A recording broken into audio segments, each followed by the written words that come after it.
Corona virus को लेकर पिछले 1-2 दिनों में बेचैनी और दहशत का माहौल है। दिल्ली, हरियाणा जैसे राज्यों में इसे महामारी घोषित कर दिया गया है।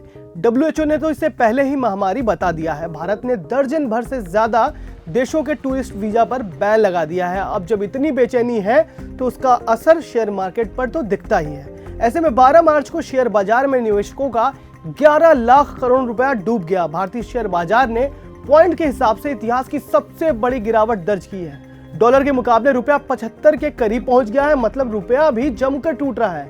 ऐसा सिर्फ भारतीय बाजारों में ही नहीं, अमेरिकी, यूरोपीय और एशियाई बाजारों में भारी कमजोरी देखने को मिल रही है। ऐसे में आज की इस वीडियो में हर वो बात जो कोरोना वायरस के खतरे और आपसे जुड़ी है। अब कुछ आंकड़ों की बात कर लेते हैं। दुनिया भर में 4,500 से ज्यादा लोगों की मौत अब तक इस बीमारी से हो चुकी है। करीब 1,30,000 लोग संक्रमित हैं और ध्यान देने की बात है कि करीब 70,000 ठीक भी हो चुके हैं। भारत में अब तक 74 कंफर्म केस मिले हैं। कोरोना वायरस से सबसे ज्यादा मौत जिन देशों में हुई है वो है चीन, इटली, ईरान, साउथ कोरिया और स्पेन। सरकार इस बड़े संकट को लेकर गंभीर है। 11 मार्च को मोदी सरकार ने कई तरह के ट्रैवल बैन का ऐलान किया है। 15 अप्रैल तक कुछ एक्सेप्शन छोड़कर हर तरह के वीजा रद्द कर दिए गए हैं। चीन, Italy, Iran, Korea, France, Spain और जर्मनी से आने वाले भारतीय 14 दिन निगरानी में रखे जाएंगे। ऐसे में साफ है कि दुनिया भर के ट्रैवल, टूरिज्म और हॉस्पिटैलिटी सेक्टर को इस बीमारी का खामियाजा उठाना होगा। भारत की बात करें तो साल 2019 में करीब 1 करोड़ 8 लाख टूरिस्ट भारत घूमने आए थे। ये इससे पिछले साल के मुकाबले 3.1% ज्यादा था। इनमें से करीब 17 लाख टूरिस्ट सिर्फ मार्च और अप्रैल के महीने में आए थे। मतलब पूरे साल भर के 15% विदेशी टूरिस्ट इन 2 महीनों में ही भारत आए थे। इसलिए अब इस हिसाब से 15 अप्रैल तक वीजा जो सस्पेंड हुआ है उसका काफी बड़ा नुकसान इस सेक्टर को झेलना पड़ सकता है। दिल्ली सरकार ने भी कोरोना वायरस को महामारी घोषित कर दिया है। सभी स्कूल, कॉलेज बंद कर दिए गए हैं। केरल में भी बोर्ड स्कूल और मूवी थिएटर को बंद कर दिया गया है। इस बीच पीएम मोदी ने ट्वीट कर लोगों को सलाह दी है। पीएम ने कहा है कि पैनिक न करें और एहतियात बरतें। उन्होंने ये भी कहा है कि केंद्र सरकार का कोई भी मंत्री विदेश दौरे पर नहीं जाएगा। अब जरा ये जान लेते हैं कि महामारी कहते किसे हैं। इसकी परिभाषा के मुताबिक अचानक किसी जगह बीमारी के सामान्य से अधिक केस सामने आने को महामारी कहा जाता है। यानी महामारी का संबंध किसी बीमारी के भीषण रूप लेने से ज्यादा अधिक से अधिक जगहों पर फैलने से जुड़ा है। दुनिया के 2 क्षेत्रों में फैल जाए तो आमतौर पर WHO महामारी घोषित कर देता है, जबकि कोविड-19 4 महाद्वीपों में फैल चुका है। अब जरा 2 सवालों के जवाब आर्टेमिस हॉस्पिटल में critical care specialist doctor Sumit रे से जानते हैं। पहला सवाल, क्या इसका नॉनवेज खाने से, कोरोना वायरस का नॉनवेज खाने से कोई कनेक्शन है? नॉनवेज खाने से कोई प्रॉब्लम नहीं है। नॉनवेज बिल्कुल खा सकते हैं क्योंकि ये नॉनवेज खाने से स्प्रेड नहीं होता है।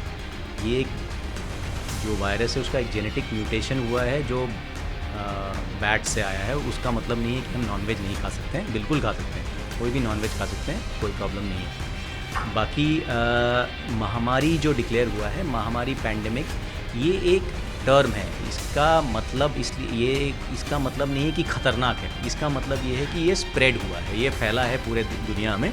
और इसलिए हमें अपने जो रेस्ट्रिक्टिव मेजर्स हैं कि कंट्रोल करने के जो मेजर्स हैं वो बढ़ाने की, स्टेप बाय स्टेप बढ़ाने की ज़रूरत है। और अलग अलग देशों में अलग अलग तरह से करना पड़ेगा। दूसरा सवाल, अगर ऐसा लग रहा है कि कोई कोरोना वायरस का शिकार है तो उसे प्राइवेट हॉस्पिटल जाना चाहिए या गवर्नमेंट? यदि आपको खांसी, जुकाम, बुखार तेज़ आ रहा है तो ये मोस्टली जो हमारे नॉर्मल खांसी, जुकाम, बुखार वाली बीमारी होती है, 90% चांस है कि वही है। पर आपको जाके किसी डॉक्टर से दिखाना है, वो आप प्राइवेट में जाइए या सरकारी में जाइए, उसमें कोई फ़र्क। पर वो डॉक्टर यदि लगता है उनको कि सिम्टम्स और सिचुएशन ऐसा है, हाँ, कि पॉसिबिलिटी है कि कोरोना वायरस है, फिर वो टेस्टिंग के लिए अभी तो सिर्फ सरकारी अस्पतालों में ही हो सकता है। अब बात खेल और फिल्मों पर कोरोना वायरस के असर की। 15 अप्रैल तक जारी सभी मौजूदा वीजा रद्द है। मतलब कि इसका असर IPL पर पड़ेगा क्योंकि इसके कारण विदेशी खिलाड़ी हिस्सा नहीं ले पाएंगे। रिपोर्ट्स के मुताबिक भारत और साउथ अफ्रीका के बीच लखनऊ और कोलकाता में होने वाला दूसरा और तीसरा वनडे मैच क्लोज डोर होगा, यानी स्टेडियम में दर्शक नहीं होंगे। इंडियन सुपर लीग का शनिवार 14 मार्च को होने वाला फाइनल भी अब क्लोज डोर ही होगा, यानी दर्शक नहीं होंगे। अमेरिकन बास्केटबॉल लीग NBA का पूरा सीजन स्थगित कर दिया गया है। लीग के क्लब यूटाह जैज के एक खिलाड़ी का टेस्ट पॉजिटिव पाए जाने के बाद यह फैसला हुआ है। ऐसी भी आशंका है कि ओलंपिक गेम्स तक पर भी इसका असर पड़ सकता है। फिल्मों की बात करें तो दिल्ली में सिनेमाघरों पर लगे ताले का सबसे पहले असर इरफान खान की अंग्रेजी मीडियम पर पड़ेगा। कैंसर के इलाज के बाद इरफान खान अंग्रेजी मीडियम से वापस बड़े पर्दे पर लौट रहे हैं। वहीं डायरेक्टर रोहित शेट्टी ने कोरोना वायरस के कारण अपनी आने वाली फिल्म सूर्यवंशी की रिलीज डेट टालने का फैसला कर लिया है। रोहित शेट्टी ने सोशल मीडिया पर बयान जारी कर कहा कि ऑडियंस की सुरक्षा ज्यादा मायने रखती है और इसी को ध्यान में रखते हुए फिल्म की रिलीज डेट टाली जा रही है। कुल मिलाकर बात यह है कि हड़बड़ी है, हर सेक्टर में हड़बड़ी है, बेचैनी है, दहशत है। इसमें सावधानी और बचाव ही आपके सबसे बड़े हथियार हैं।